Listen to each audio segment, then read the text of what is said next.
Welcome back to my channel life of Ramya. And இன்றைக்கி இந்த வீடியோவில் என்ன பார்க்க போகிறோன்னா மைசூர் பேலஸை தான் சுற்றி பார்க்க போகிறோம். வாங்க வீடியோக்குள்ளே போகலாம். பேலஸ்குள்ளே போகிறதுக்கான என்ட்ரி பார்த்திங்கன்னா இந்த பக்கம் தான் இருக்குது. ஒரு ஆளுக்கு அடல்ட்டுக்கு வந்து 100 ருபீஸ் வந்து சார்ஜ் பண்ணுறாங்க. சில்ட்ரன்ஸ்க்கு வந்து 50 ருபீஸ் வந்து சார்ஜ் பண்ணுறாங்க. செப்பல்ஸ் வந்து அலோட் கிடையாது. பேக் செக்கிங் எல்லாமே பண்ணி தான் உள்ளே அனுப்புகிறாங்க. நம்ம உள்ளே போனது ஃபஸ்ட்டு நம்ம பார்க்குற பிளேஸ் பார்த்திங்கன்னா இந்த ஒரு காலி கிரவுண்டாக தான் இருக்கும். இது வந்து அந்த காலத்தில் வந்து மல்யுத்த பயிற்சிக்கு எல்லாமும் சண்டே பயிற்சிக்கலாம் இந்த இடத்த தான் வந்து யூஸ் பண்ணியிருக்காங்க. இந்த இடத்துல இருந்து நம்ம லெஃப்ட் சைடில் ஸ்டெப்ஸ் ஏறி மேலே போனோன்னா ஒரு பெரிய ஹால் ஒன்று பார்க்கலாம். இதுதான் வந்து சென்டர் ஹால். இந்த ஹால் பார்த்திங்கன்னா ராஜாக்களோட குடும்பத்தில் நடக்கிற ஃபங்க்ஷன்ஸ் எல்லாமே, கல்யாணங்கள் எல்லாமே வந்து இந்த இடத்துல தான் வந்து நடக்கும்னு சொல்கிறாங்க. ரொம்பவே பிரம்மாண்டமான பெரிய ஹால்னு சொல்லலாம். இதை சைடில் மேலே ஃபஸ்ட் ஃப்ளோர்லாம் பார்த்திங்கன்னா அழகாக பால்கனி எல்லாம் வச்சுருக்காங்க. அங்கேருந்து நம்ம இந்த ஃபங்க்ஷன்லாம் அழகாக பார்த்துக்கலாம். ஆனால் அங்கெல்லாம் நமக்கு அலோட் கிடையாது. மேலே பார்த்திங்கன்னா அந்த கூரை எல்லாமே ரொம்பவே அழகாக இருந்தது. இந்த தூண்கள்லாம் பார்த்திங்கன்னா வெண்கலத்தாலே பண்ணதுன்னு சொல்கிறாங்க. எவ்வளோ பெரிய தூண்கள் பாருங்கள், ரொம்பவே அழகாக இருந்தது. அண்ட் இங்கேருந்து நம்ம அப்படியே ஸ்ட்ரெயிட்டாக உள்ளே போனோன்னா போகிற இடத்துலலாம் பார்த்திங்கன்னா சைடில் வந்து நிறைய ஓவியங்கள்லாம் வச்சுருந்தாங்க. அப்போ ராஜாக்களோட ஃபேமிலி அவங்க வந்து எப்படி வாழ்ந்தாங்க, அந்த ஊர் மக்கள் எப்படி இருந்தாங்கன்ற பிக்சர்ஸ்லாம் இருந்தது. இங்கே சைடில் பார்த்திங்கன்னா அந்த காலத்தில் அவங்க வழிபட்ட சாமி சிலைகள், அது மட்டும் இல்லாமல் தங்கத்திலே ஆன ஒரு பல்லக்கு கூட வச்சுருந்தாங்க. நிறைய பேர் வந்து அதுதான் பார்க்கறதுக்கு ரொம்ப ஆர்வமாக இருந்தாங்க. ஃபோட்டோஸ்லாம் எடுத்துகிட்டு இருந்தாங்க. இந்த இடத்த தாண்டி போனோன்னா ராஜாக்களோட பிக்சர்ஸ், அப்புறம் அவங்க ஃபேமிலி பிக்சர்ஸ், அந்த ஓவியங்கள்லாம் பார்த்திங்கன்னா ரொம்பவே அழகாக இருந்தது, தத்ரூபமாக இருந்தது. அது மட்டும் இல்லாமல் இதெல்லாம் வந்து 3D பிக்சர்ஸ்னு சொல்கிறாங்க. அவங்க ஃபேமிலி, அவங்க குழந்தைங்க, அது மட்டும் இல்லாமல் இந்த மைசூர் பேலஸை கட்டினவர் ராஜா கிருஷ்ணராஜோட அவரோட பிக்சர் எல்லாமே வச்சுருந்தாங்க. ரொம்ப அழகாகவே மெயின்டைன் பண்ணிகிட்டு இருக்காங்க.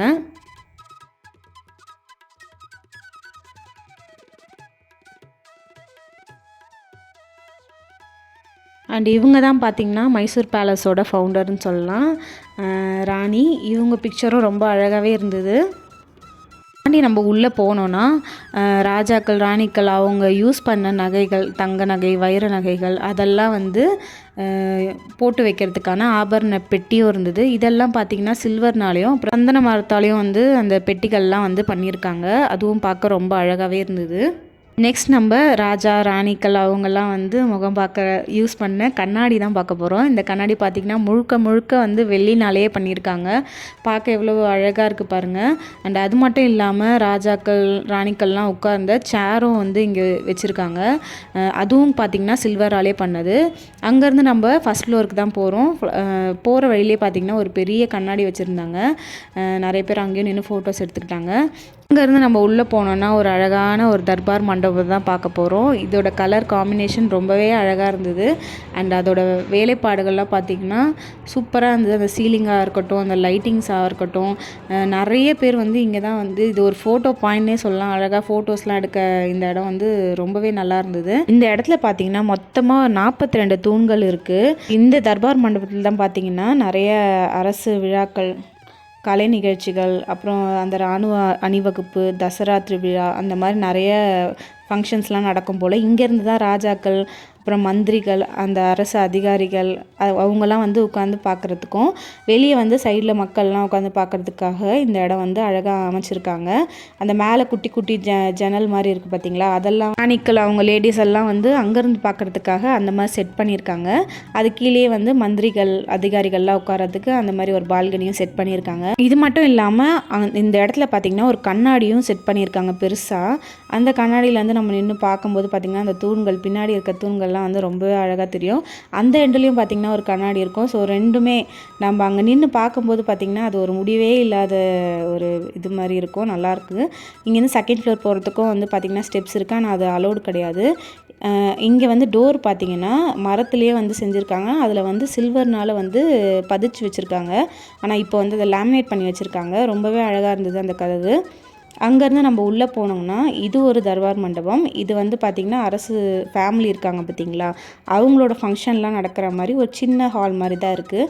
இதுலேயும் பார்த்திங்கன்னா அந்த தூணோட வேலைப்பாடுகள், அந்த கலர்ஸ் எல்லாமே வந்து ரொம்பவே அழகாக இருந்தது. அந்த சீலிங்காக இருக்கட்டும் ரொம்பவே ஒரு பிரம்மாண்டமாக அழகாக இருந்தது பார்க்குறதுக்கு. இங்கே இதோடு வந்து நம்ம வந்து கீழே இறங்க வேண்டியது தான். அங்கே ஸ்டெப்ஸ் வச்சுருந்தாங்க, அது வழியாக கீழே இறங்கி வந்தோன்னா எந்த வழியாக நம்ம உள்ளே என்ட்ரானமோ அதுக்கு ஆப்போசிட் வழியாக வந்து நம்ம இறங்கி கீழே வந்துடுவோம். எந்த வழியாக நம்ம பேலஸ்குள்ளே போனோமோ அந்த வழியாகவே நம்ம வந்து திரும்ப வெளியே வந்துடுவோம். நைட்டில் பார்த்திங்கன்னா மைசூர் பேலஸோட வியூ இன்னமும் அழகாக இருக்கும். 7 o'clock மேலே வந்து லைட் ஷோலாம் பண்ணுறாங்க. கண்டிப்பாக நீங்கள் நைட்லேயும் போயிட்டு அந்த நைட் ஷோவை பார்த்து என்ஜாய் பண்ணுங்கள், ரொம்பவே அழகாக இருக்கும். மைசூர் பேலஸ்குள்ளேயே அதை பேலஸை சுற்றிலும் பார்த்திங்கன்னா வந்து ஒரு 6 கோவில்கள் வந்து கட்டியிருக்காங்க. மொத்தமாக 125 ஏக்கரில் வந்து இந்த பேலஸ் வந்து கட்டியிருக்காங்க. இந்த பேலஸை கட்டி முடிக்க மட்டுமே 15 வருஷம் ஆயிருக்கு. அண்ட் இது வெளியே பார்த்தீங்கன்னா குதிரை சவாரியும் இருக்குது. அதில் போகணுன்னா வந்து பேலஸை ஃபுல்லாகவே ஒரு ரவுண்ட் அடித்து கூப்பிட்டு வந்துடுவாங்க. ரொம்பவே நல்லாயிருக்கும், கண்டிப்பாக ட்ரை பண்ணுங்கள். Thank you all.